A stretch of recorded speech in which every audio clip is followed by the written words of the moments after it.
Okey, Assalamualaikum dan selamat pagi. Okey, untuk kelas asas tanaman kita pada hari ini, kita akan belajar tentang tajuk penjagaan tanaman, iaitu merumput. Okey, apa itu merumput?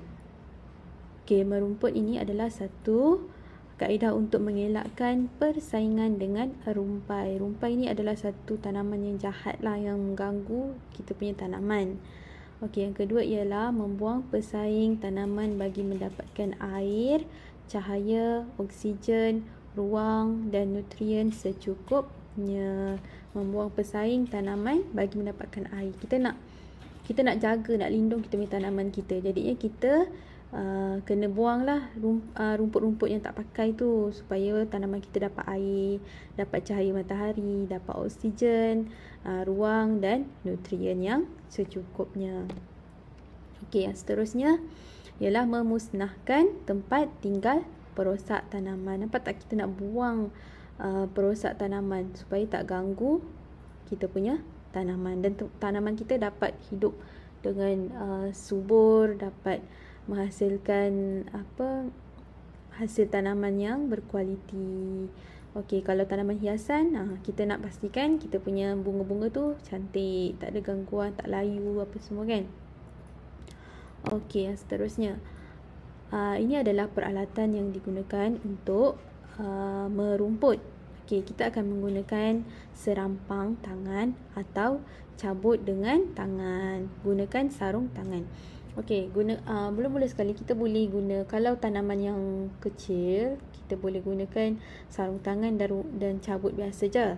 Tapi kalau tanaman tu besar, kita boleh gunakan serampang tangan untuk cabut rumput-rumput yang jahat, yang tak pakai. Okey, untuk kaedah merumput, ini adalah kaedah dia. Yang pertama, kita boleh mencabut rumpai kecil dengan tangan. Kalau pokok-pokok tu adalah pokok-pokok kecil dan rumput-rumput yang kecil kan. Yang seterusnya, kita boleh gunakan serampang tangan untuk rumpai yang besar. Gunakan serampang tangan yang tadi cikgu tunjukkan tu.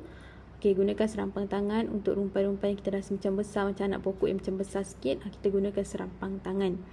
Okey, yang seterusnya ialah gunakan tajak untuk membuang rumpai di lorong batas. Gunakan tajak. Okey, kalau kita buat nak merumput di kawasan batas tanaman, kita kena gunakan tajak. Okey, yang seterusnya, yang terakhir sekali, kita boleh racun rumpai untuk kawasan yang luas. Okey, untuk elakkan lagi rumpai-rumpai tu daripada terus hidup di kawasan tanaman kita. Okey, yang seterusnya, ini adalah contoh ni tanaman yang perlu dilakukan kerja merumput. Ni cabut rumput dengan tangan, mencabut rumput dengan serampang tangan. Ni contoh-contohnya lah. Tapi contohnya awak jangan ikut sebab dia tak pakai sarung tangan kan. Sepatutnya kita kena pakai sarung tangan untuk elakkan kecederaan pada tangan-tangan kita. Okey, itu saja untuk hari ini. Terima kasih. Assalamualaikum dan selamat belajar.